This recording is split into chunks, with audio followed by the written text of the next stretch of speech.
آزاد T V پر ایک نیا programme آیا ہے، آواز آزاد۔ تو بات ہو رہی ہے رائچور کی، جہاں حال ہی میں کانگریس پارٹی نے ایک بہت بڑا سیاسی احتجاج کیا اور اس کا مرکز تھا ایک سنگین الزام ووٹ چوری کا۔ تو چلیں ذرا گہرائی میں جاتے ہیں اور دیکھتے ہیں کہ یہ الزامات آخر ہیں کیا اور ان کے پیچھے کیا دعوے کیے جا رہے ہیں۔ نعرہ تھا ووٹ چور گدی چھوڑو۔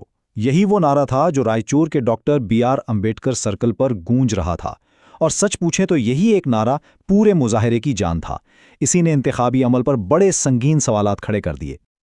اچھا، تو سوال یہ ہے کہ اصل الزامات تھے کیا؟ دیکھیں، اس احتجاج میں جو سب سے پہلی آواز بلند ہوئی وہ تھی آل انڈیا کانگریس کمیٹی یعنی AICC کے نیشنل سیکریٹری گوپی ناتھ پلانی اپن کی، اور انہوں نے نشانہ بنایا مرکزی اور ریاستی دونوں حکومتوں کو۔ تو سب سے پہلا اور سب سے بڑا الزام وہ سیدھا مرکزی حکومت پر لگایا گیا۔ گوپی ناتھ پلانی اپن کا دعویٰ تھا کہ بھائی یہ جو موجودہ حکومت ہے یہ تو انتخابی دھاندلی کے ذریعے اقتدار میں آئی ہے، اور مطالبہ کیا گیا کہ اسے فوراً استعفیٰ دینا چاہیے۔ لیکن بات صرف مرکز پر آ کر ختم نہیں ہوئی۔ نہیں، ان الزامات کا دائرہ اور بھی وسیع تھا۔ اس احتجاج میں جو پچھلے ریاستی انتخابات ہوئے تھے نا، ان کے نتائج کو بھی چیلنج کیا گیا اور ان پر کافی سنگین خدشات کا اظہار کیا گیا۔ اور یہ خدشات کس بنیاد پر تھے؟ یہاں اعداد و شمار کا ایک بہت بڑا فرق دکھایا گیا۔ کہا یہ گیا کہ کانگریس پارٹی کو امید تھی کہ وہ 200 سے زیادہ سیٹیں جیتیں گے، لیکن نتیجہ کیا نکلا؟ صرف 136 نشستیں۔ تو ان کا دعویٰ یہ ہے کہ یہ جو اتنا بڑا فرق ہے یہی تو اصل میں ووٹ چوری کا ثبوت ہے۔ تو پھر اگلا سوال ذہن میں آتا ہے کہ یہ مبینہ ووٹ چوری آخر ہوئی کیسے؟ اس کا طریقہ کار کیا تھا؟ اس کی تفصیلات بتائیں کرناٹک پردیش کانگریس کمیٹی یعنی KPCC کے ورکنگ پریزیڈنٹ A وسنت کمار نے۔ تو ووٹ چوری سے ان کی مراد کیا تھی؟ جو تعریف وہاں بتائی گئی اس کے مطابق یہ ایک پوری سوچی سمجھی حکمت عملی ہے۔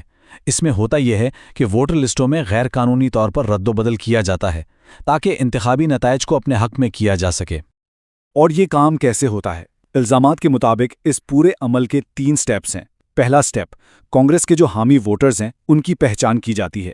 دوسرا سٹیپ، ان پہچانے گئے ووٹرز کے نام لسٹ سے ہی غائب کر دیے جاتے ہیں۔ اور پھر آتا ہے تیسرا اور آخری سٹیپ، جس میں اپنی مرضی کے یعنی مخالفین کے حامی ووٹرز کو غیر قانونی طور پر لسٹ میں ڈال دیا جاتا ہے۔ اچھا، اب جب اتنے سنگین الزامات لگائے گئے تو ظاہر ہے پارٹی کارکنوں کو آگے کے لیے کچھ ہدایت بھی دی گئی ہوں گی۔ تو دیکھتے ہیں کہ رد عمل کیا تھا اور آگے کا پلان کیا بتایا گیا۔ جی بالکل، گوپی ناتھ پلانی اپنے پارٹی ورکرز کو ایک بہت واضح پیغام دیا، ایک طرح سے کال ٹو ایکشن، کہ بھئی اب سے آنے والے ہر الیکشن میں ہر ایک پولنگ بوتھ پر کڑی نظر رکھنی ہے تاکہ اس مبینہ دھاندلی کا راستہ روکا جا سکے۔ اور ایک بات جو اس احتجاج کو مزید اہم بناتی ہے وہ یہ تھی کہ اس میں صرف قومی لیڈرشپ نہیں تھی، نہیں بلکہ بہت سے اہم مقامی لیڈرز بھی وہاں موجود تھے، جس سے یہ ایک بڑی علاقائی تقریب بن گئی۔ کون کون تھا وہاں؟ شرکا میں کئی بڑے نام شامل تھے، جیسے رورل MLA بسنا گوڑا ددل اور DCC کے ضلعی صدر بسوراج پاٹل اٹاگی بھی تھے۔ تو ظاہر ہے ان سب کی موجودگی نے اس احتجاج کو مقامی سطح پر ایک بہت مضبوط بنیاد فراہم کی۔ اب دیکھیں، یہ الزامات صرف ایک پارٹی کے دوسری پارٹی پر نہیں ہیں، ان کا تعلق کہیں زیادہ گہرا ہے، یعنی جمہوریت کے بنیادی اصولوں سے۔ اور ایک اہم مقرر نے اسی بات کو اٹھایا اور ان الزامات کو آئینی نظر سے پیش کیا۔ یہ تھے A وسنت کمار، جنہوں نے اس پورے معاملے کو ایک آئینی بحران تک قرار دے دیا۔ ان کا کہنا تھا کہ یہ جو مبینہ انتخابی حکمت عملی ہے یہ کوئی معمولی سیاسی مسئلہ نہیں، یہ تو سیدھے ملک کے آئین کی توہین ہے۔ تو یہ سارے الزامات اور دعوے یہ ہمیں ایک بہت بڑے سوال پہ لا کے کھڑا کر دیتے ہیں کہ جب کسی بھی ملک میں اس کے انتخابی عمل کی شفافیت پر ہی سوالیہ نشان لگ جائے تو اس کی جمہوریت کے مستقبل پر کیا اثرات پڑ سکتے ہیں؟ یہ ایک ایسا سوال ہے جس پر واقعی سوچنے کی ضرورت ہے۔